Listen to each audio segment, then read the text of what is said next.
Rabbi tamim bil khair. Allahumma amin. Amma ba'd. Assalamualaikum warahmatullahi wabarakatuh. Waalaikumsalam warahmatullahi wabarakatuh. Alhamdulillah. InsyaAllah malam ini kita nak sambung perbincangan kita dalam ayat suruhan dan larangan. Kita nak sambung sikit perbincangan kita bagi pada ayat yang lepas. Pada ayat yang ke 172. Wah. Ayat 172. Kita bagi lagi sikit bahagian itu. Kita nak baca dulu, boleh? Walaupun dia adalah ayat yang sama, kita nak baca dulu. Ayat yang ke 172 ini insya-Allah. Haji Yahya ada kan? Ada Ustaz. Alhamdulillah. Baik, kita baca ayat 172 daripada surah Al-Baqarah. A'udzu billahi minasyaitonir rajim. A'udzu billahi minasyaitonir rajim. يا أيها الذين آمنوا كلوا من طيبات ما رزقناكم واشكروا لله يا أيها الذين آمنوا كلوا من طيبات ما رزقناكم واشكروا لله إن كنتم إياه تعبدون. واشكروا لله إن كنتم إياه تعبدون. Terjemahan. Wahai orang-orang yang beriman, makanlah dari benda-benda yang baik, yang halal, yang telah kami berikan kepada kamu, dan bersyukurlah kepada Allah jika betul kamu hanya beribadat kepadanya. Baik. Kita sedang melihat perbandingan antara dua ayat ini. Yang dekat yang Allah letakkan dalam surah Al-Baqarah, kedudukannya dekat saja, hanya selang beberapa ayat menyebutkan tentang perkara yang sama, itulah tentang makan. Cuma beza ada sedikit pada bahagian suruhan yang mengandungi orang beriman dan suruhan kepada manusia secara keseluruhannya, yang mana suruhan kepada orang beriman itu mengandungi ma razaqnakum, apa yang telah kami rezekikan kepada kamu. Allah sebut tentang berkaitan dengan rezeki yang Allah kurniakan kepada orang-orang yang beriman. Dan orang yang bukan beriman, adakah mereka itu bukan direzekikan oleh Allah? Sama saja. Cuma mereka itu kan, belum lagi percaya kepada Allah. Jadi Allah tak sebut dulu. Allah dia mengajar kita dalam nak berdakwah, dalam nak beri nasihat ataupun teguran, untuk yang di awal kita buat slow-slow. Jangan terus masuk. Wahai manusia, makanlah apa yang ada di atas muka bumi, yang halal, yang baik, yang Allah telah rezekikan kepada kamu.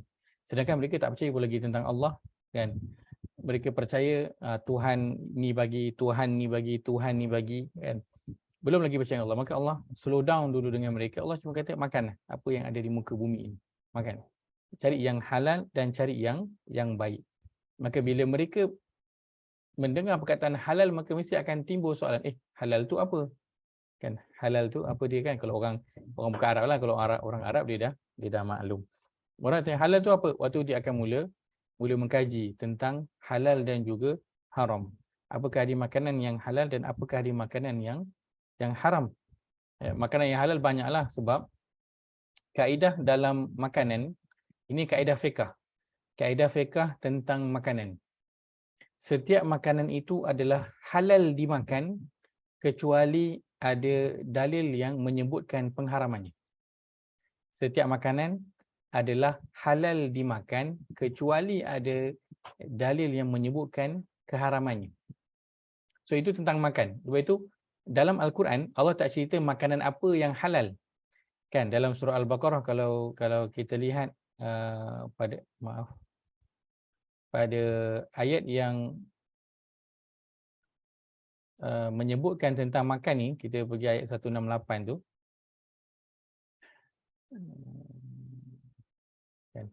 Allah sebut tentang makan kepada orang beriman ini sampai ayat ke 173. Lepas Allah cakap kepada orang beriman, makanlah apa yang ada di atas muka bumi ini yang baik. Maka Allah sebut pada ayat yang ke 173, innama harrama alaikum, sesungguhnya Allah hanya mengharamkan kepada kamu. So yang haram yang Allah sebut tu je. Allah tak sebut apa yang halal, Allah sebut apa yang haram. Maka kesimpulannya ialah untuk makanan je tau. Bukan ibadah beza. Makanan kesemuanya adalah halal kecuali apa yang Allah telah haramkan. Sebab itu dalam Quran kita akan jumpa Allah haramkan ini, Allah haramkan daging khinzir, Allah haramkan bangkai, Allah haramkan arak, Allah haramkan darah, Allah haramkan ada binatang-binatang yang Allah haramkan sama ada dalam Al-Quran ataupun hadis. Selain daripada itu adalah halal untuk dimakan. Sebab itu ada para ulama yang khilaf tentang makanan ni kan, mazhab Maliki. And pada mereka buaya halal dimakan. Sebab itu mereka makan buaya. Kalau pergi ke Sudan, itu antara hidangan yang mereka hidangkan kepada tetamu, daging buaya. Bukan biasa-biasa, buaya dia hidang. Kita tak ada. Kalau nampak pun dekat Thailand adalah kan, ataupun dekat Indonesia kan, ataupun dekat China. Sebab itu ada khilaf. Kenapa? Kerana yang jelas Allah letakkan haram sahaja dalam Al-Quran ataupun hadis, lain semua itu dia adalah halal untuk dimakan. Maka bila orang belum lagi beriman, mereka belajar tentang halal dan juga haram, maka mereka akan tahu betapa agama ini luas. Sebab kadang kita dengar bila masuk Islam je apa akan jadi? Kalau masuk Islam je apa jadi? Kalau masuk Islam dia akan jadi semua tak boleh. Tu tak boleh, ni tak boleh, nak buat tu tak boleh, nak buat ni tak boleh. Betul tak? Sedangkan sebab itu Allah nak menarik mereka, nak beritahu kepada mereka, tak. Masuk agama Islam, makanlah apa benda yang nak makan. Makanan asalkan makanan itu adalah halal. Dan makanan yang halal banyak ke sikit? Sangat banyak. Makanan yang Allah haramkan sikit je. Sikit je. Daging yang Allah haramkan, yang halal banyak ke yang haram banyak? Yang halal lagi banyak. Air, yang halal banyak ke yang haram banyak? Yang halal lagi banyak.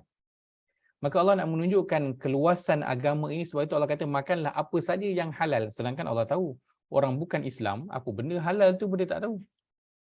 Halal apa pun dia tak tahu halal tu. Dia adalah istilah untuk apa? Untuk orang Islam. Maka itu adalah supaya orang bukan Islam tertanya-tanya, apakah itu halal? Lalu mereka akan membaca, mengkaji ataupun bertanya dengan orang Islam. Lalu mereka akan tahu bahawa makanan bila masuk Islam kan, makanan yang boleh dimakan masih banyak. Bukan kena tinggalkan semua. Hanya ada beberapa makanan sahaja yang kena ditinggalkan. Yang lain semua halal untuk dimakan. Maka Allah berlembut kepada orang bukan Islam ketika mana menyuruh kepada mereka tentang makan. Pertama, Allah tak sebut tentang rezeki yang Allah bagi. Itu rezeki Allah. Allah tak sebut tentang itu. Kenapa? Kerana mereka percaya kepada Tuhan mereka yang bagi rezeki kepada mereka, so tak apalah Allah tak sebut. Allah berlembut dengan mereka. Dan begitu cara yang Allah ajarkan, yang Nabi SAW tunjukkan ketika mana nak beri nasihat, nak beri teguran, dan kita dah lalu sebelum ini. Saya rasa pada bahagian tilawah dan tadabbur, kita dah lalu pada bahagian ini tentang apabila nak menegur, nak memberi nasihat, itu dilakukan dengan cara yang paling lemah lembut sekali di awal. Itu yang Allah lakukan, perintahkan kepada Nabi Musa AS apabila Allah suruh Nabi Musa pergi berjumpa dengan Firaun untuk berdakwah kepada dia. Nabi Musa minta bagilah dia ada kawan, sebab dia tu gementar, cakapnya pun tak berapa lancar.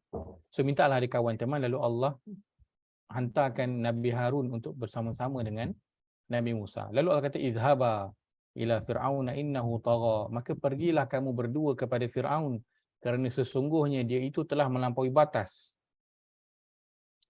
Faqula lahu qawlan layyina la'allahu yatadhakkaru aw yakhsha.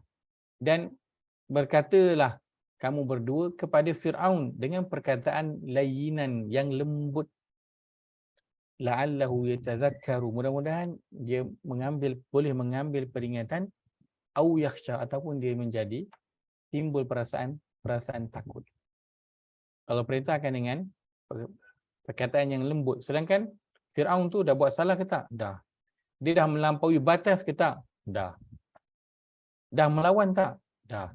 Tapi tetap apa? Mula-mula bagi dengan perkataan yang lembut dulu, perkataan yang paling dekat dengan orang tersebut. Maka begitu kita dalam nak mengajar, bagi nasihat dekat anak-anak kita, dekat cucu, dekat kawan-kawan, dekat pasangan, kan kita mula dengan perkataan yang lembut. Kan? Dan kita jangan mengharapkan sekali cakap terus dia dengar. Sekali cakap terus ikut. Ya, tak boleh. Begitu Al-Quran menunjukkan perkara yang sebaliknya. Aku akan mengajarkan kepada kita yang pertama perkataan yang lembut, dan yang kedua it takes time, dia akan mengambil masa, dan kadang masa itu dia berbeza. Ada orang yang Allah takdirkan dia masa yang cepat, ada orang yang Allah takdirkan masanya itu panjang sikit sebelum dia itu nak mendengar apa yang kita nasihat ataupun kita tegur dia. Kemudian Allah menunjukkan kepada manusia keseluruhannya betapa mudah dan luasnya agama Islam ini. Agama datang bukan untuk nak menyempitkan tetapi nak meluaskan. Dan sebab itu kita tak nak menyalah definisikan agama ini untuk orang pandang agama Islam ni semua benda lah tak boleh. Kan tak, banyak benda yang boleh, yang tak boleh tu sikit-sikit je. Banyak benda yang boleh. Maka sebab itu untuk orang beriman Allah letakkan tentang ma razaqnakum, apa yang kami telah rezekikan kepada kamu. Allah mention itu hanya kepada orang beriman. Kenapa? Kerana Allah nak remind balik. Allah nak memasakkan akidah keesaan, keimanan kepada Allah, bahawa Allah dialah Tuhan yang memberi rezeki. Kerana kadang-kadang bila seseorang itu telah mengambil keputusan untuk apa? Untuk beriman kepada Allah. Dia telah mengambil keputusan untuk berhijrah. Dia telah mengambil keputusan untuk nak jadi baik. Maka apa yang akan jadi? Saya pernah tanya soalan yang sama sebelum ni. Kalau orang itu dia mengambil keputusan untuk beriman, berhijrah, nak mula menjadi baik, apakah perkara pertama sekali yang akan datang kepada dia? Apa dia? Ujian. Ujian. Alhamdulillah, masya-Allah alaih. Ujian itu pertama sekali akan datang. Maka sebutkan, wahai orang-orang yang beriman, ingat makan apa yang baik yang kami telah rezekikan kepada kamu. Kenapa? Kerana Ustaz, kenapa dunia ni dianggap penjara beriman? Baik. Allah sebutkan tentang rezeki, makan apa yang Allah telah rezekikan. Kenapa? Kerana apabila seorang itu dia dah decide untuk beriman, nak berubah, nak berhijrah jadi baik, maka ujian akan datang. Dan ujian yang pertama dan yang paling banyak akan datang kepada seseorang adalah pada apa? Pada diri dan juga harta dia. Dia akan diuji dengan diri dia, dengan ahli keluarga dia, dengan anak-anak dia. Anak-anak dia tak berapa suka dengan perubahan dia, kan? Pasangan dia ke jadi dingin dengan dia, orang ahli keluarga dia pandang serong dengan dia, kata engkau ni ajaran sesat, engkau ni ekstrim. Dia akan diuji dengan harta.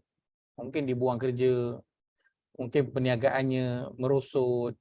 Dia akan diuji dengan dua perkara, diri dan juga harta.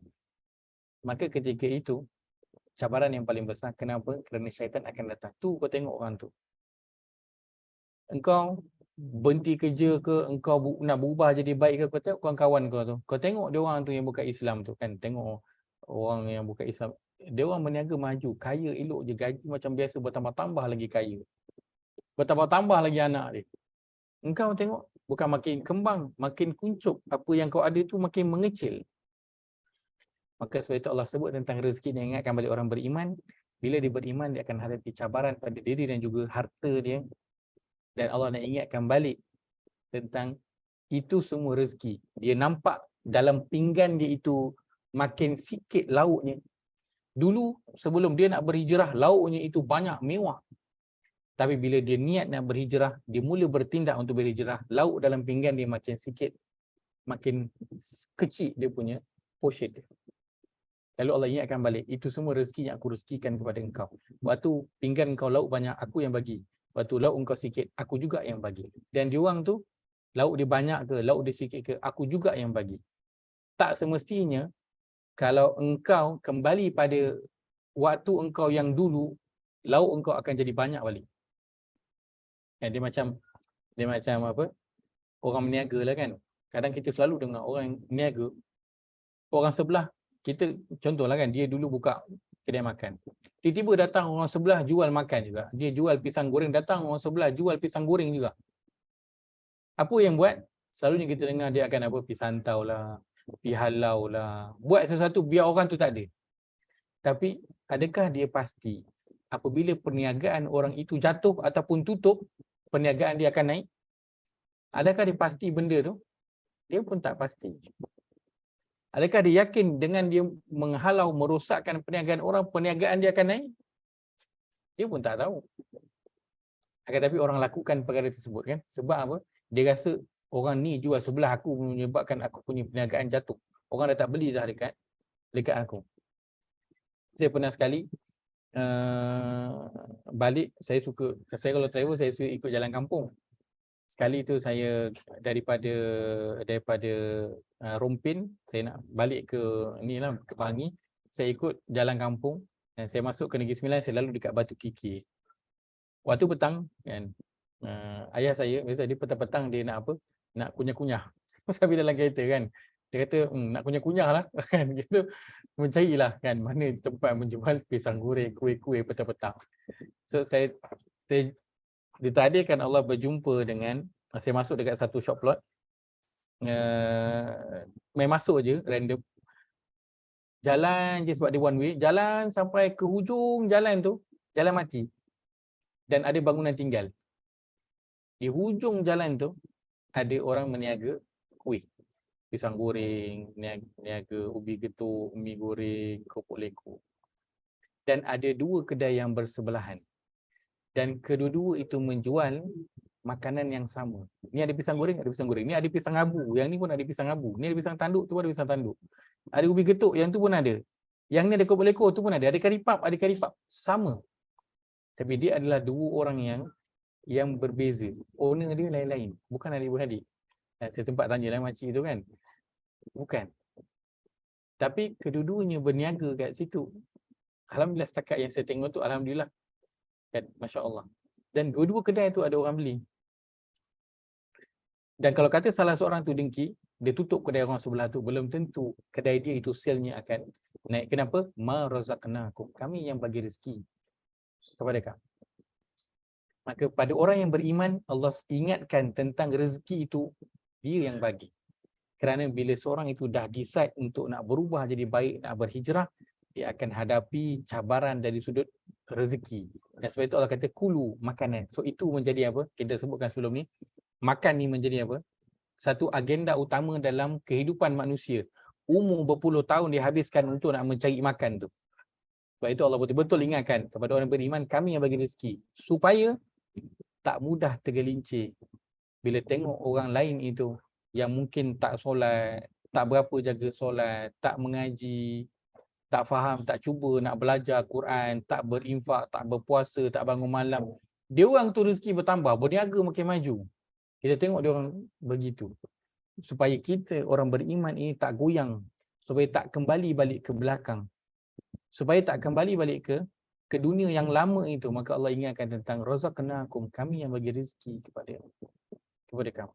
Dan kalau kamu setelah dah berubah ini, melihat kengkauan dulu semuanya hidupnya makin meningkat, makin kaya, dan kamu kembali kepada hidup yang lama dengan harapan akan jadi begitu, belum tentu. Kamu juga akan sama seperti mereka kerana itu semua adalah razaqnakum. Apa yang kami telah rezekikan kepada setiap daripada kamu.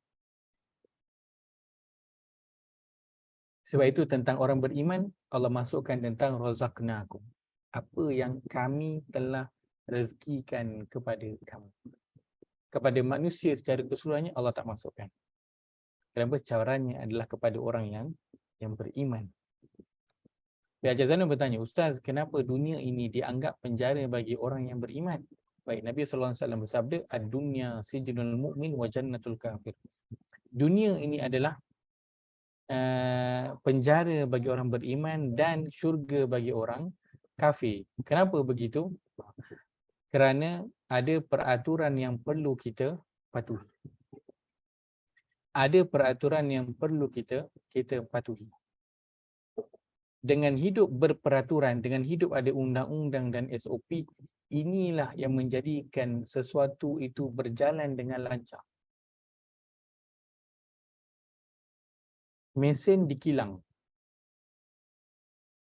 Kenapa dia boleh berjalan dengan lancar production dia? Kerana dia ada turutan dia. Dia ada mechanical dia.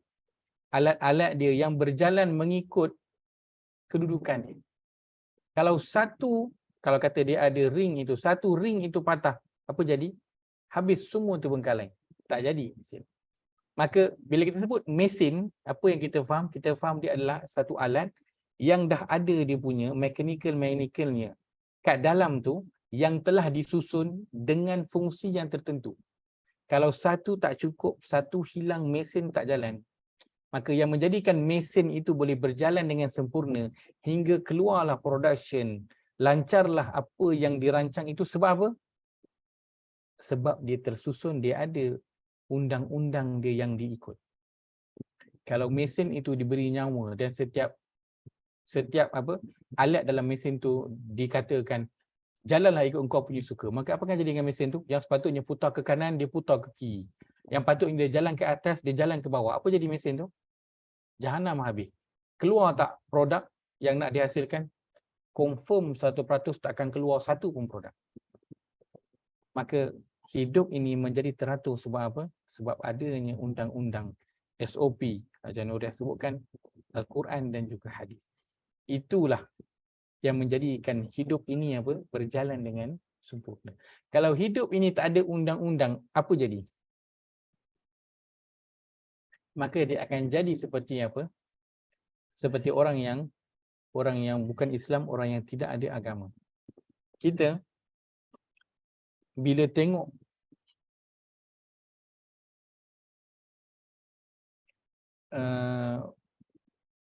perkara-perkara yang di luar akal fikiran kita. Saya beri contoh yang mudah. Kita pernah tak tengok di sepanjang sejarah bola sepak kita di Malaysia, ada fans ataupun peminat yang datang ke stadium itu loncat masuk ke padang dan lari. Dia saja je lari ke tengah padang itu. Sebab apa? Saja. Ada pernah nampak tak? Tak nampak. Kita selalu nampak tu berlaku di mana? Di Negara Orang Putih. Kenapa ramai sangat? Dia bukan nak apa benda pun, dia saja nak lari kat keliling padang tu, nak semua orang tengok, dan dia dah masuk dalam checklist dia, dia dah buat benda yang gila-gila. Kenapa orang barat terutamanya kan, mereka banyak melakukan perkara yang gila-gila? Kenapa? Kerana mereka tak ada undang-undang yang biasa, hingga perkara biasa tu dah boleh buat semua. So akhirnya bila semua benda boleh buat, dia akan cari perkara yang memang like tahap lebih daripada itu, yang memang tak boleh buat. So dia akan pergi pada next stage. Dia akan pergi pada next stage, nak mencari lagi benda apa yang tak boleh buat, benda apa yang tak boleh buat, benda apa yang gila-gila yang orang tak pernah buat. So dia akan buat. Sebab apa? Sebab asas SOP itu tak ada. So semua boleh buat, so dia orang buatlah. Apa yang nak buat? Sebab itu banyak perkara yang pelik-pelik berlaku di barat. Asasnya kenapa? Tak ada undang-undang. Tapi bila satu tempat itu ada undang-undang, maka perjalanan kesemuanya itu akan berjalan dengan teratur. Orang yang melanggar undang-undang, orang yang langgar undang, kata budak-budak muda kan yang suka saja buat perkara yang gila-gila itulah kan. Katakan suka tak bagi lumba haram, dia nak lumba haram kan. Suka melanggar peraturan. Mereka sendiri pun dalam urusan yang mereka nak lakukan, mereka nakkan apa? Nakkan keadilan, nakkan sesuatu yang mengikut undang-undang. Contoh,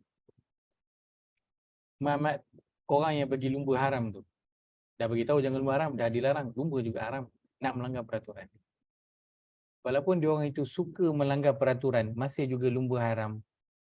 Bila diorang nak pergi tandas, dah duduk depan tandas, orang keluar daripada tandas, tiba-tiba ada orang lain main masuk je dalam tandas tu. Dia suka tak? Dia tak suka. Dia akan cakap apa? Weh, beraturlah, aku sampai dulu. Kenapa dia kata aku sampai dulu? Kerana mengikut undang-undang dia, mengikut peraturannya, siapa yang sampai dulu, dia yang masuk dulu. Siapa yang sampai kemudian, dia kemudianlah. Tapi yang tidak mengikut undang adalah apa? Siapa dapat dulu, dia punya nasib lah. Dia datang last ke, tapi kalau dia berani, dia masuk dulu, dia dapat lah. So, orang yang lumba haram tu, ketika itu, dia nak tak undang-undang didirikan? Nak tak mengikut peraturan? Nak. Waktu tu dia nak peraturan diikuti. Sebab apa? Dia dulu sampai kat situ. Maka orang yang melanggar peraturan dalam banyak sisi dalam kehidupan dia, dia nak juga apa? Peraturan itu ada. Orang yang suka melanggar peraturan, orang putih tu katakan yang apa? Yang duk lari tengah padang itu semua. Dia suka tak kalau rumah dia tiba-tiba je orang datang ambil? Tak suka. Kenapa? Dia tahu negara itu ada undang-undang. Orang tak boleh main suka je ambil rumah orang. Tahu pula dia nak undang-undang. Kenapa? Undang-undang itu yang menjaga apa? Keharmonian, memastikan kelancaran sesuatu itu. Maka sebab itu Allah Azza wa Jalla menggambarkan orang beriman ini hidup di dunia, mereka adalah umpama penjara. Kita dengar penjara memang tak seronoklah, dan memang untuk orang yang beriman, setelah dia decide untuk nak beriman kepada Allah, nak jadi baik, maka akan banyak perkara yang tak seronok yang dia kena buat. Dan perkara itu jadi tak seronok sebab apa?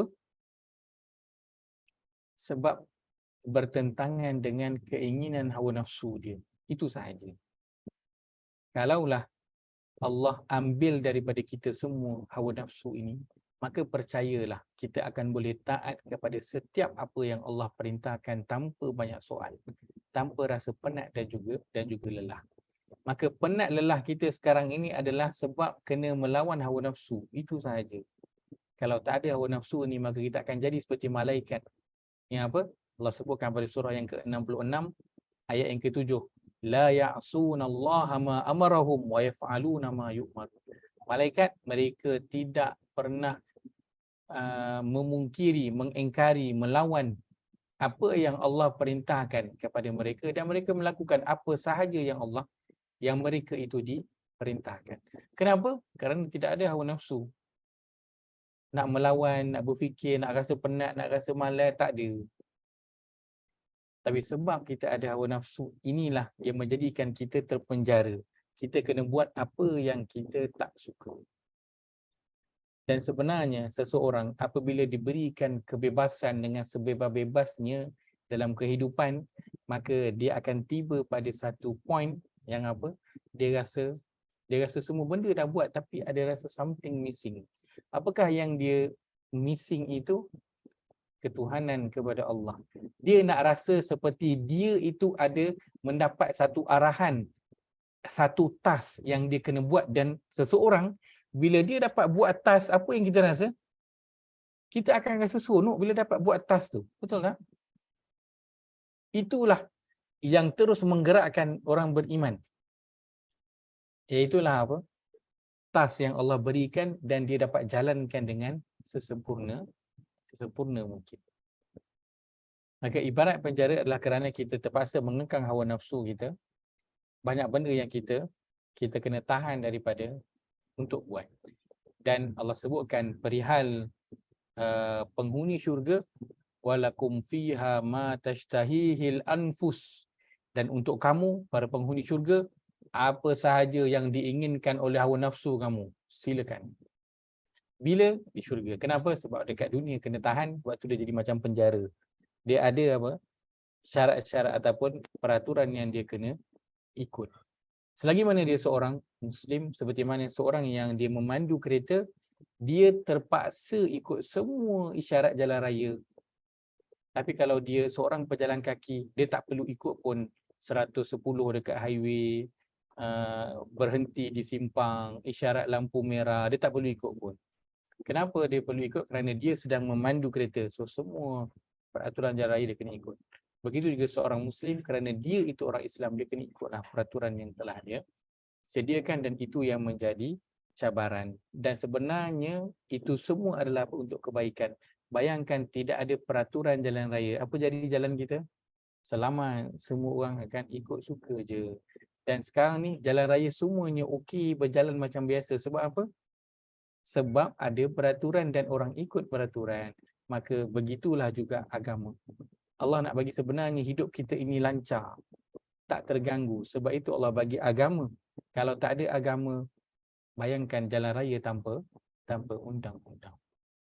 Baik. Tapi malaikat yang sumbatkan pasir ke mulut Fir'aun itu macam mana Ustaz? Bukan perintah Allah kan? Ya, itu juga atas kehendak daripada Allah Azza wa Jalla. Tapi malaikat Jibril tak sandarkan kepada Allah, dia sandarkan diri dia.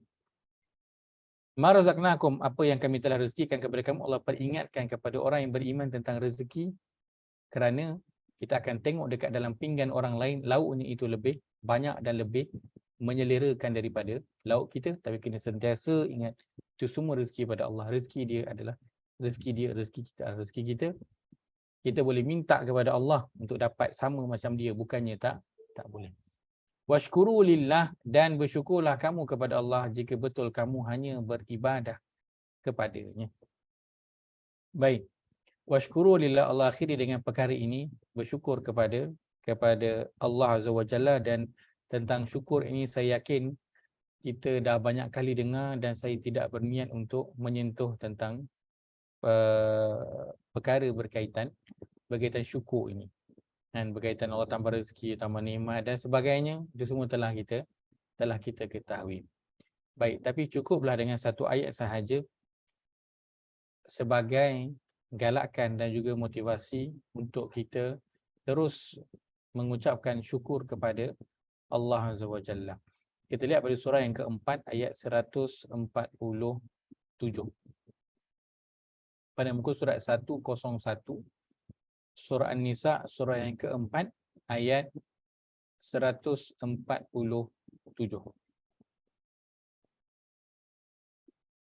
Baik, Allah berfirman, Ajaya ada ke? Oh, ada. Kena unmute je ya. A'udzu billahi minasyaitonir rajim. A'udzu billahi minasyaitonir rajim. ما يفعل الله بعذابكم إن شكرتم وآمنتم. ما يفعل الله بعذابكم إن شكرتم وآمنتم. وكان الله شاكرا عليما. وكان الله شاكرا عليما. Allah tidak akan menyiksamu jika kamu bersyukur dan beriman. Dan Allah Maha mensyukuri, Maha mengetahui. Baik. Allah tidak akan mengazab, menyeksa kamu sekiranya apa? Kamu bersyukur. Dan yang kedua apa? Kamu beriman. Ustaz ada footnote sini Ustaz. Silakan. Dan Allah Maha mensyukuri, dimensyukuri itu ada footnote, yakni memberi pahala terhadap amal hambanya, memaafkan kesalahannya, menambah nikmatnya. Baik, Masya Allah. Maksud itu Allah syakir, orang yang bersyukur. Kan syakir itu maksudnya orang yang bersyukur. Dan Allah nak bersyukur apa pula? Dia yang bagi kan. So itu tadi yang dimasukkan dengan Allah, zat yang maha mensyukuri. Allah tidak akan menyiksa kamu jika kamu bersyukur dan juga kamu beriman. Baik, kalau orang tu dia bersyukur saja, boleh tak? Tak. Allah gandingkan dengan apa? Dengan iman. Dan Allah sebut tentang syukur lebih dahulu sebelum Allah sebut tentang apa? Iman. Tentang iman. Maka bersyukur kepada Allah, kita alhamdulillah dah ada pada bahagian yang pertama ni, keimanan kepada Allah Azza wa Jalla. Walaupun masih lagi struggle diri kita masing-masing untuk meningkatkan keimanan dan kualiti keimanan kepada Allah. Tapi alhamdulillah kita sedang menuju ke arah itu.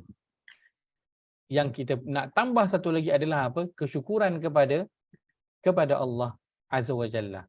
Dengan dua perkara ini, iman dan juga syukur, maka apa yang akan Allah kurniakan kepada kita? Ma yaf'alullahu bi'adzabikum. Allah tidak akan menyeksa kamu. Ya, Ustaz, ini surah apa Ustaz? Tadi tu surah An-Nisa, surah yang keempat ayat 147. An-Nisa ya. Okey. An-Nisa ayat 147. Maka azab Allah Azza wa Jalla itu boleh ditolak dengan apa? Dengan bersyukur dengan atas segala nikmat yang Allah kurniakan. Orang yang dia beriman dan bersyukur, dah lah bila bersyukur tu dalam ayat yang lain surah 14 ayat 7 Allah sebutkan apa tu, yang kalau kamu bersyukur Allah akan tambah kepada kamu. Kalau bersyukur akan tambah. Ini ayat lain bagi tahu kalau bersyukur Allah tidak akan menyeksa ataupun mengazab. Betapa besarnya kelebihan yang Allah berikan kepada orang yang bersyukur. Dan kedua-dua ini, in kuntum iyyahu ta'budun, jika betul kamu ini mengabdikan diri kepada Allah, maka seorang hamba, ciri seorang hamba adalah apa? Dia beriman kepada Allah dan juga dia apa? Dia bersyukur kepada Allah. Sebab itu Nabi SAW, apabila Aisyah melihat baginda solat malam sampai apa jadi pada kaki Nabi? Pecah-pecah tu kan. Lalu Aisyah kata, wahai Rasulullah, bukankah Allah telah menjanjikan kepada engkau bahawa dosa engkau telah diampunkan yang dahulu dan yang akan datang? Nabi jawab apa? Siapa ingat Nabi jawab apa? Bukankah aku orang yang bersyukur? Tak bolehkah aku menjadi orang yang bersyukur? Tak boleh ke aku menjadi orang bersyukur? Afala akunu abdan syakura? Adakah tidak boleh untuk aku menjadi hamba yang bersyukur? Maka Nabi SAW orang yang beriman tak? Sudah tentu. Dan pelakuan Nabi untuk solat malam sampai pecah kakinya itu sebagai tanda apa? Adakah sebab Nabi nak minta lagi nikmat yang banyak? Tak. Itu sebagai bentuk kesyukuran tu Nabi nak tunjuk kepada Allah. Bukan Nabi bangun malam tu sebab nak doa, sebab ada masalah, sebab ada musibah, nak minta macam-macam. Tak. Nabi bangun malam sebab nak menunjukkan kesyukuran kepada Allah.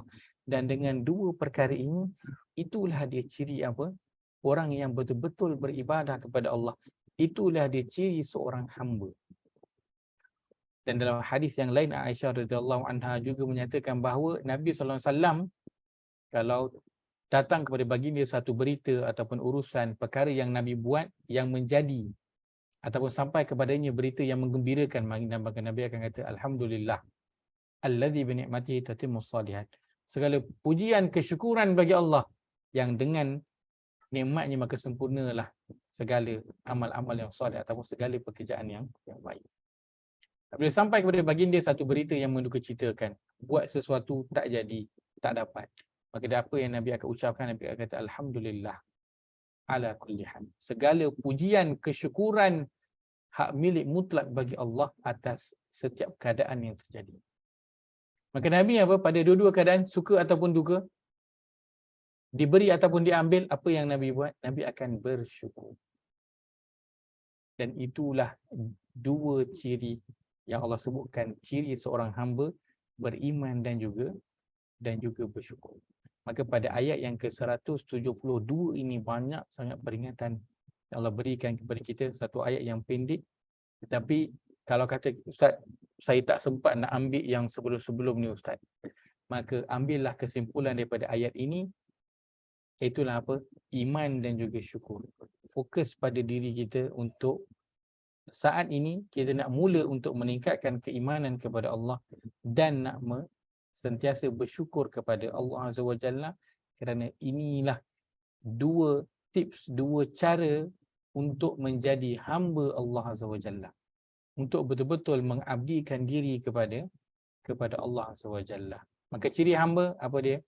Pertama, beriman. Yang kedua, bersyukur. Ini dua ciri hamba yang Allah sebutkan pada ayat yang ke-170.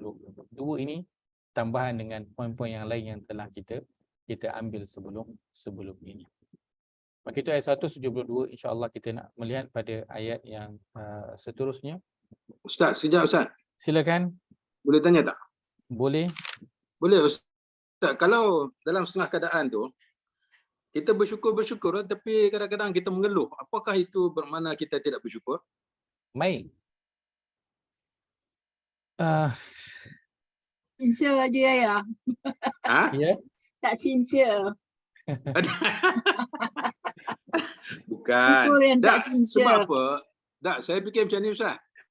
Apakah bermakna kalau kita nak tunjuk kesyukuran kita tu, kita sampai kita tak boleh nak question diri kita balik. Ni apa hal yang aku buat benda ni asyik tak jadi, asyik begitu, asyik begini. Jadi kita pun kadang-kadang tak nak fikirlah. Kan? Adakah itu bermakna kita tak bersyukur? Baik. Baik. Kalau mengikut pada apa yang Haji saya sebutkan tadi, bila kita question diri kita dan kita lakukan itu atas niat untuk muhasabah, maka itu boleh dilakukan. Bentuk kesyukuran ialah bukannya kadang-kadang Allah mengajarkan kepada kita lafaz syukur dan juga lafaz untuk memujinya. Itulah lafaz alhamdulillah. Akan tetapi ia bukan sahaja dilakukan dengan lidah, ia perlu ditunjukkan dengan perbuatan. Maka orang yang dia membuang masa dia, orang yang apabila kedengaran azan dia tidak bangun untuk solat, maka itu bukan tanda orang yang bersyukur.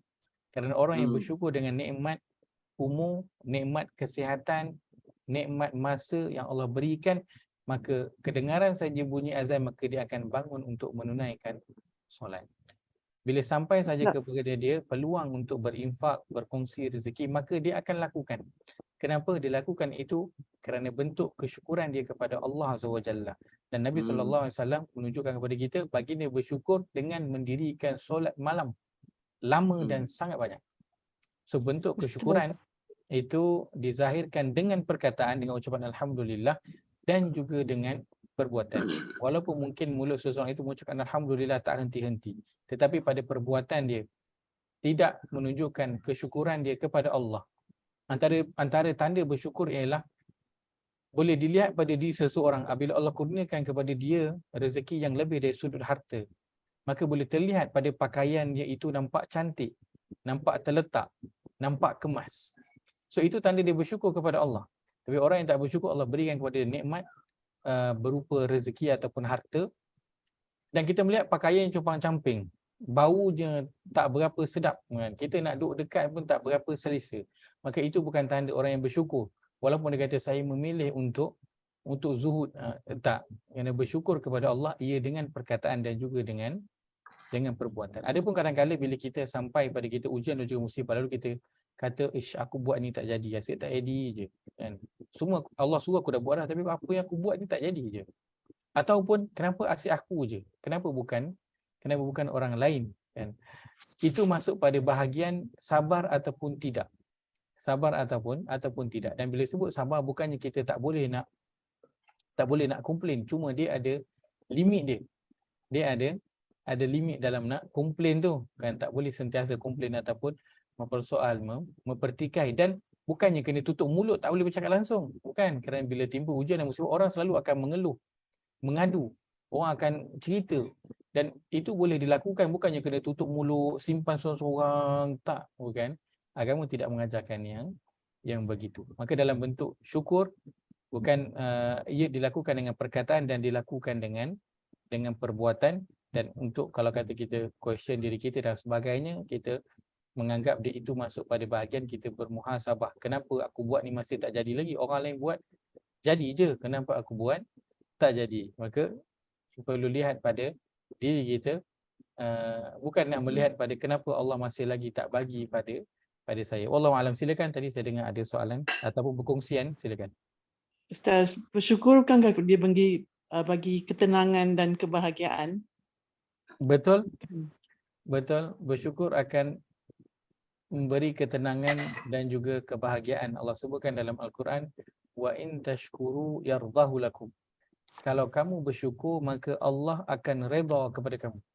Dan kalau Allah redha kepada kita, apa lagi yang kita perlukan? Kita akan dikurniakan oleh Allah Azza wa Jalla ketenangan, dan ketenangan itu yang paling mahal yang diberikan oleh Allah kepada seseorang. Ustaz nak tanya, tu ayat mana tu Ustaz? Surah mana? Surah yang mana? Yang syukur Allah akan redha kepada kamu tu. Wa in tashkuru yardahu lakum. Surah yang ke-39, surah Az-Zumar, ayat yang ke-7. Surah 39 ayat yang ke-7. Sebelum itu Allah sebut wala yarda li'ibadihil kufur. Allah tak redha kepada hamba-Nya yang kufur. Dan antara makna kufur untuk orang bukan Islam itu satu kufur, kafir. Untuk orang Islam, kufur ataupun kafirnya adalah apa? Kufur nikmat. Dan Allah kata Allah tak redha kepada orang yang kufur, dan antaranya ialah kufur kepada nikmat yang Allah berikan kepada dia. Oleh sebab itu, ciri hamba dua je. Dalam ayat ini ajar kita iman dan syukur. So kalau kita menghabiskan usia kita fokus kepada dua ni, insya-Allah itu sudah mencukupi.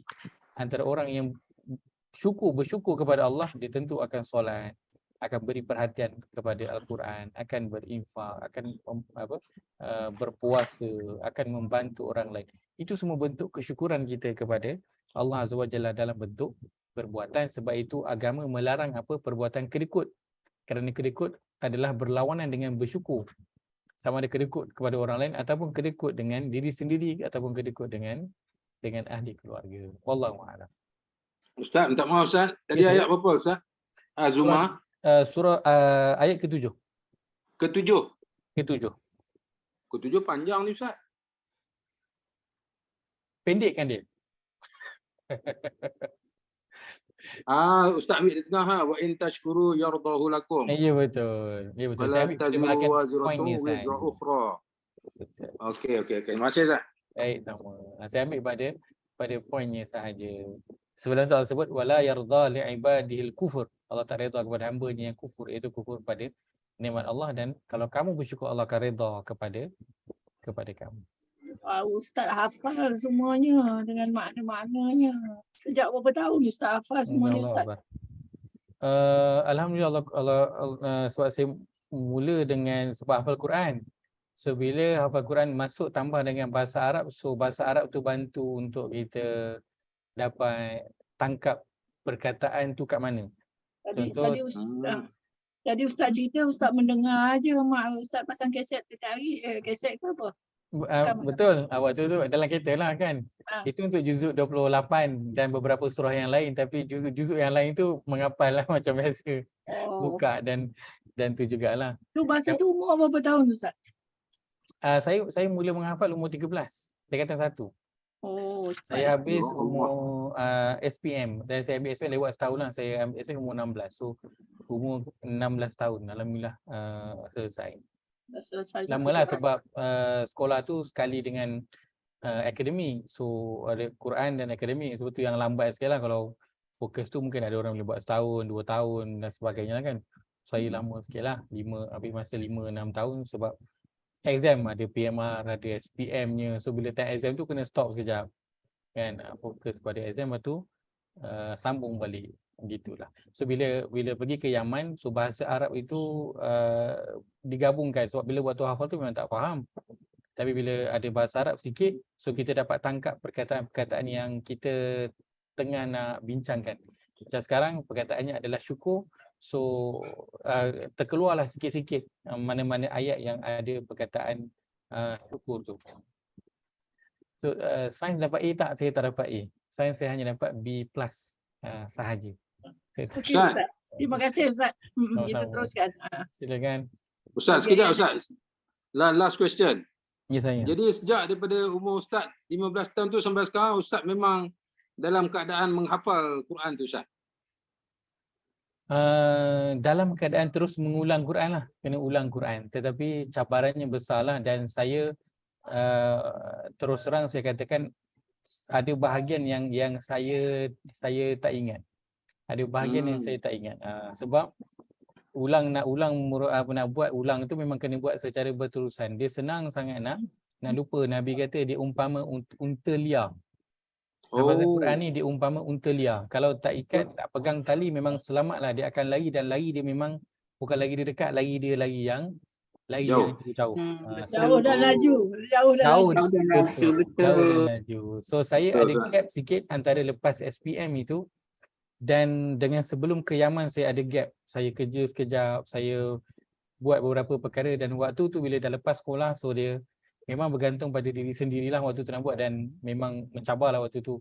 Memang boleh katakan selalunya tak buatlah murajaah, dan waktu tu mula lupa. Dan bila ke Yaman barulah balik kena hafal balik.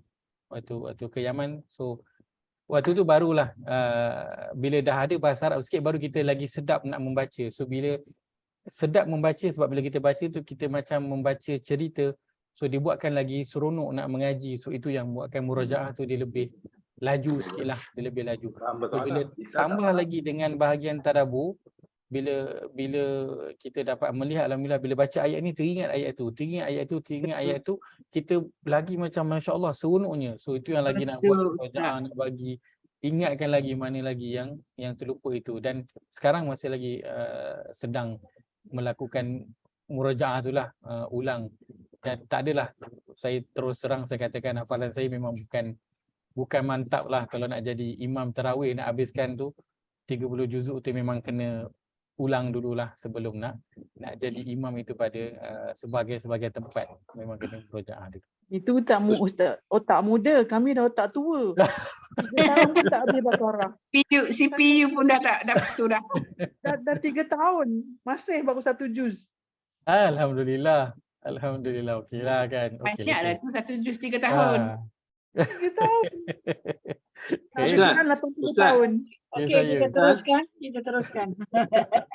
Sekejap. Ni satu perkara saya nak tanya ni. Saya selama ni saya ingat Ustaz rujuk dekat indeks belakang kan tau. Dia rujuk dekat CPU kat bawah kopiah putih tu. Tak. Tak ya? Tak. Saya tengok Ustaz tak rujuk pun. Dia jawab Saya bukan cakap tak sebab saya nak tunjuk saya hebat, bukan, tapi semua saya beritahu saya tak merujuk. Cuma indeks bahagian belakang tu sangat-sangat membantu. Cuma bila kita biasa dengar orang Arab bercakap, memang kalau dia orang bercakap dia orang akan masukkan ayat Quran, hadis, memang macam tu je. So saya suka dengar Arab bercakap. Daripada sebelum ke Yaman pun saya memang suka dengar Arab bercakap, kadang dengar kuliah-kuliah, dengar ceramah-ceramah. So cara tu dah terbiasa. Lepas tu kalau kita dengar orang Arab bercakap, kadang kalau kita tak hafal Quran, tak hafal hadis, kita tak boleh nak beza mana ayat Quran, mana hadis. So dia akan masuk, dia tak ada macam kita stop, auzubillah minasyaitanirrajim, tak ada. Dia tak ada berhenti Allah berfirman, tak ada. Dia akan terus masuk je pada point yang kita macam dia cakap tentang syukur, terus dia cakap wa in tashkuru yallahu lakum. So orang yang hafal Quran, dia tahulah, oh itu ayat Quran, tu potongan ayat Quran. Yang lain tu bukan, tu dia punya cakap. Orang yang hafal hadis, dia tahu, oh ini hadis. So dia akan main masukkan macam tu saja, dan dia akan memang ambil daripada mana ingatan dia, yang ingat ketika itu. Sebab itu saya katakan, kadang kalau kita dengar satu ustaz yang bercerita tentang Quran, satu ayat, next time kita dengar dia cerita ayat yang sama, kita pergi kuliah dia cerita ayat yang sama, kadang lain. Sebab apa? Sebab waktu tu yang pop up dekat kepala dia point yang lain, ayat yang lain, hadis yang lain yang tak pop up masuk waktu kali pertama dulu. Dan terus terang saya katakan dalam kelas kita, saya banyak keluar poin-poin yang waktu saya membaca, saya kongsi sebelum ini, yang saya tak dapat poin tu. Saya sangat banyak dapat waktu kelas kita, dan memang saya nak mengucapkan jutaan terima kasih pada Hajar Nuriah dan semua yang nak ikuti kelas ni, sebab sebenarnya saya yang banyak belajar daripada kelas ni, sangat-sangat banyak. Saya tak tahu nak cakap macam mana terima kasih kepada semua, sebab daripada situ saya lagi nampak ayat ni, dia gabungan cerita ayat dengan ayat dan juga poin yang ada dalam setiap ayat. Baik, kita sambung. Kita nak membaca ayat yang ke-178. Ayat 178 dan selepas itu beberapa ayat. Ini ayat yang ceritanya kita tak cerita panjang sangat, kita hanya ambil peringatan atau surat atau pelarangan yang Allah sebutkan dalam ayat ini, kerana mungkin untuk pada bahagian kita mencabar sikitlah untuk kita nak amalkan ataupun kita nak ingat pun atau nak laksanakan. Baik, ayat 178 pada halaman 27 surah Al-Baqarah. Kita nak baca. Allah berfirman, A'udzu billahi minasyaitonir rajim. A'udzu billahi minasyaitonir rajim. Ya ayyuhalladzina amanu kutiba alaikumul qisasu fil qatla. يا أيها الذين آمنوا كتب عليكم القصاص في القتلى الحر بالحر والعبد بالعبد والأنثى بالأنثى Al-hurru bil-hurri wal-abdu bil-abdi wal-unsa bil-unsa. فمن عفي له من أخيه شيء فاتباع بالمعروف فمن عفي له من أخيه شيء فاتباع بالمعروف. فاتباع بالمعروف وأداء إليه بإحسان فاتباع بالمعروف وأداء إليه بإحسان. ذلك تخفيف من ربكم ورحمة ذلك تخفيف من ربكم ورحمة. فمن اعتدى بعد ذلك فله عذاب أليم. فمن اعتدى بعد ذلك فله عذاب أليم. Wahai orang-orang yang beriman, diwajibkan 178. Wahai orang-orang yang beriman, diwajibkan atas kamu melaksanakan qisas. Qisas ni maksudnya ialah hukuman yang semisal dengan kejahatan yang dilakukan atas diri manusia. Berkenaan dengan orang yang dibunuh, orang merdeka dengan orang merdeka, hamba sahaya dengan hamba sahaya, perempuan dengan perempuan. Tetapi barang siapa memperoleh maaf dari saudaranya, hendaklah dia mengikutinya dengan baik dan membayar diat, yakni tebusan kepadanya dengan baik pula. Yang demikian itu adalah keringanan dan rahmat dari Tuhanmu. Barang siapa melampaui batas setelah itu, maka ia akan mendapat azab yang sangat pedih. Baik. Ayat ini adalah ayat yang berbentuk suruhan. Di sini Allah letakkan diwajibkan. Suruhan Allah Azza wa Jalla diwajibkan. Allah gunakan perkataan kutiba. Ini kita kali pertama jumpa perkataan kutiba yang bermaksud diwajibkan. Sebab nanti kan kejap lagi, selang beberapa ayat, kita akan jumpa satu lagi ayat yang Allah gunakan perkataan kutiba juga. Di sini Allah kata apa yang diwajibkan? Diwajibkan kepada kamu adalah hukum qisas. Iaitu qisas adalah barasan yang seimbang. Itulah yang dalam ayat ini ceritanya tentang seseorang yang dibunuh. Maka orang merdeka dibalas bunuh dengan orang yang merdeka, hamba dengan hamba dan perempuan dengan perempuan. Diasingkan orang merdeka dan juga hamba. Kenapa? Kerana ketika itu ada orang yang mungkin orang yang merdeka, dia membunuh orang lain, tetapi bila nak dilakukan hukum qisas, maka dia memerintahkan hamba dia untuk apa? Diqisas. So kalau kata bunuh, hamba dia yang kena bunuh, bukan dia. Maka Allah menurunkan satu peraturan untuk nak menjamin kestabilan dalam masyarakat agar setiap orang. Kalau kita dengar ayat ni macam nak cerita pasal bunuh-bunuh ni, kita pun macam tak terbayang diri kita nak membunuh kan. Maka antara yang Allah inginkan dalam ayat ini bukan nak menggalakkan pembunuhan, akan tapi Allah nak menghalang daripada seseorang itu membunuh. Kerana kalau orang yang ada jawatan pembesar, dia membunuh orang lain, dia mengganggu orang lain, tetapi dia tak mendapat apa-apa akibat. Dia boleh perintahkan orang yang berada di bawah dia, hamba dia, untuk menanggung untuk dia. Kalau dibunuh, orang bawah itulah hamba dia lah yang kena bunuh. Kalau kena seksa, hamba dia lah yang kena seksa. Maka dia terlepas daripada apa yang dia lakukan, dia tidak dipertanggungjawabkan. Maka itu perkara yang tidak adil dalam masyarakat. Dan ia akan menjadikan orang yang ada jawatan, orang yang ada kedudukan, ada power, dia akan melakukan apa sahaja yang dia suka tanpa limit. Sebab dia tahu dia takkan kena apa-apa. Sebab itu kalau kita kan, sebab itu kita pernah tengok dulu ada orang yang macam orang pertikaikan tentang apa? sultan ke ataupun raja. Sebab apa? Dia apa? Tak ada undang-undang yang boleh dikenakan kepada mereka. Maka untuk pembesar-pembesar ini Allah nak menghalang daripada orang yang kaya, orang yang ada kuasa, daripada melakukan apa saja yang mereka nak kepada orang yang di bawah dia. So Allah nak melindungi orang yang di bawah. Bukannya Allah nak menggalakkan pembunuhan, ataupun bukanlah Allah ni nak bunuh orang, nak potong tangan ke, nak potong kaki ke, bukan. Bukan itu yang agama nak. Agama nak menjamin kestabilan, keharmonian dalam masyarakat, supaya yang di atas tak ambil kesempatan daripada orang yang di bawah, yang di atas tak mengganggu orang yang di bawah.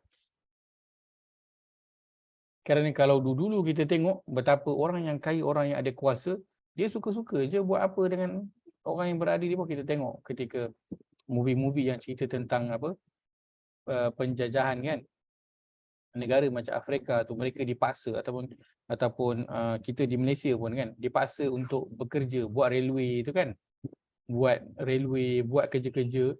Yang jaga tu, askar yang jaga tu kan ikut suka dia je, nak sepak ke, nak tumbuk ke, nak tembak ke, ikut suka dia je nak buat apa. Sebab apa? Tak ada peraturan yang akan dikenakan, dia takkan dipertanggungjawabkan. Dia above the law. So sebab tu dia tak kisah nak buat apa. Maka Allah wajibkan untuk orang yang beriman adanya qisas, supaya setiap orang berhati-hati dalam tindakan dia.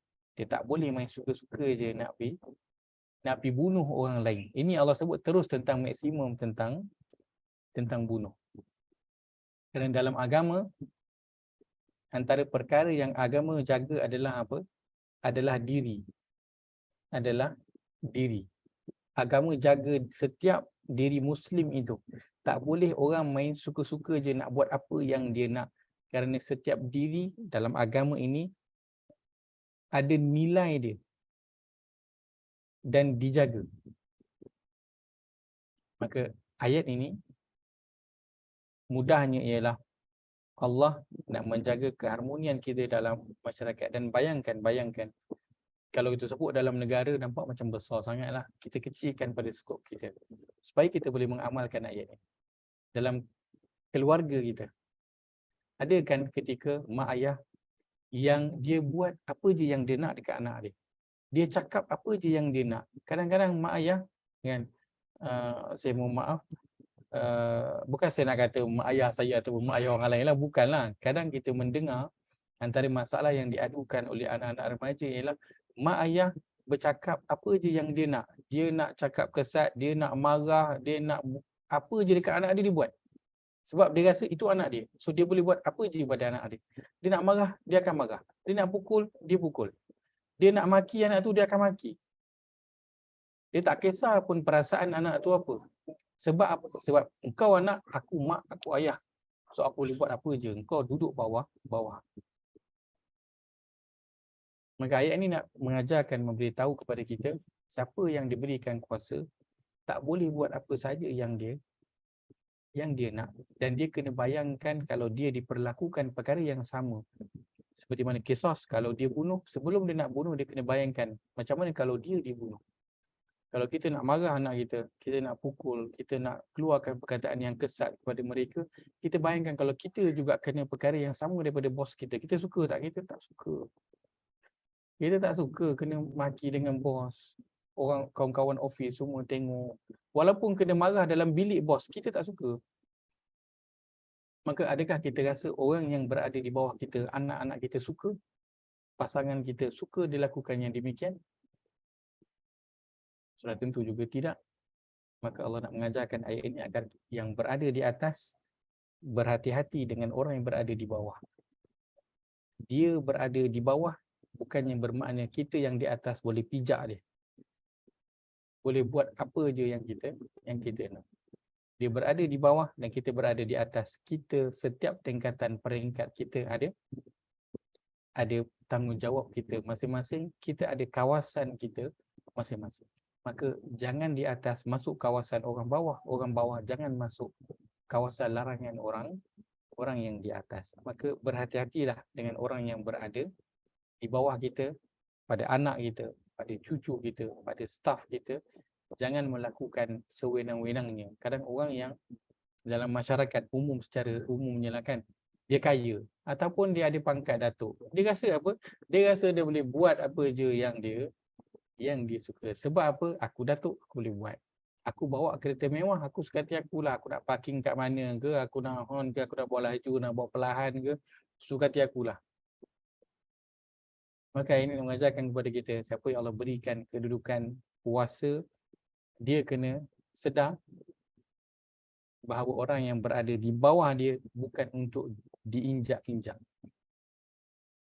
Dan bila nak melakukan sesuatu, kena bayangkan kalau perkara yang sama juga dilakukan kepada diri kita. Wallahu ta'ala alam, itu bahagian awal insya-Allah pada ayat ini, poin yang kita ambil insya-Allah. Qisas ni salah satu hukum wuduk dan ada 3 tahap pelaksanaan qisas. Ya, betul. Untuk pada bahagian qisas ini, dia secara umumnya perlu diberi perhatian oleh orang yang oleh pemerintah untuk jalankan, untuk letakkan dia dalam undang-undang dalam negara. Tapi untuk kita, bukan bermakna ayat ni bukan untuk kita. Tak, ayat ini untuk setiap orang yang beriman. Walaupun kita bukan pemerintah, kita masukkanlah ayat ini untuk kita punya ruang lingkup, untuk kita punya kedudukan. Dan sebab itu, saya sebutkan tadi, kita sebagai ibu, sebagai ayah, mungkin sebagai bos, mungkin sebagai abang, sebagai kakak, kita ada orang yang berada di bawah kita dan kita tak boleh lakukan sesuka hati kepada mereka. Kerana kita kena fikir kalau perkara yang sama itu Allah boleh timpakan kepada kita. Seperti mana kita bunuh orang, Allah juga boleh menyebabkan kita juga dibunuh. Maka kita marah orang, marah anak kita pukul dia ke, kita tengking dia ke, kita malukan dia, kita cakap perkataan yang kesat kepada mereka. Allah boleh melakukan perkara yang sama kepada kita. Maka itulah yang dimasukkan dengan qisas, balasan yang seimbang. Itu ada di dalam agama kita, maka berhati-hatilah. Allah nak pada kita adalah berhati-hati dalam nak melakukan sesuatu. Wallahu ta'ala alam. Itu saja sebab kongsikan pada malam ini. Moga ada manfaat dapat diambil. InsyaAllah kita akan sambung baki ayat ini insyaAllah pada minggu hadapan insyaAllah. Qulu qawli hadza wa astaghfirullahal azim li wa lakum. Allahumma ja'al hadza jama'ana